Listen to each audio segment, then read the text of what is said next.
In Russia, the name Mavrodi is synonymous with fraud and bankruptcy. Here at home, to some, it's a personal symbol of wealth and charitable good works. But local banks don't seem to think so. Ntokozo Sindani unpacks the M scheme.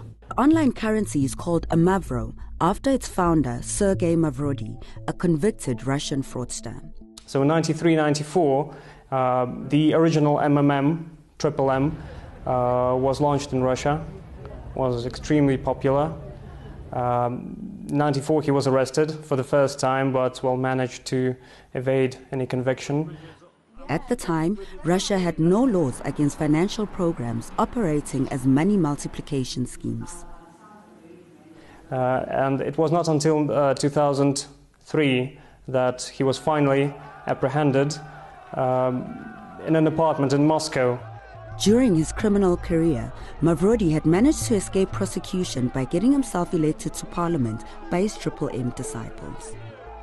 And then he tried to run for presidency in Russia, which didn't work out, obviously, because he even failed to gather enough votes to register as a candidate.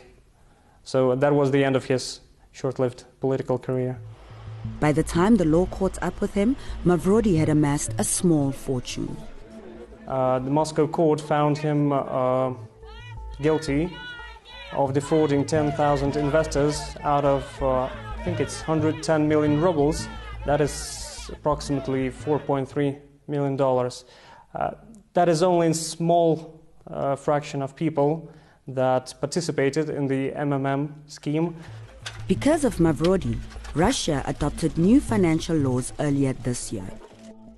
President Vladimir Putin signed a new law that deals specifically with financial schemes and Ponzi schemes, financial pyramids, stuff like that. But it took us a while, unfortunately. The Mavrodi Mondial money box system supposedly randomly selects beneficiaries from existing members and matches them to incoming donations from new members. The amount pledged isn't invested in an income-generating mechanism. It's a typical pyramid scheme, says the National Consumer Commission. It all sounds oh so familiar, says Alexandra Kulayev from the Russian embassy in Pretoria. This self-same scheme, run by Mavrodi, resulted in investors losing their life savings in the 90s in Russia.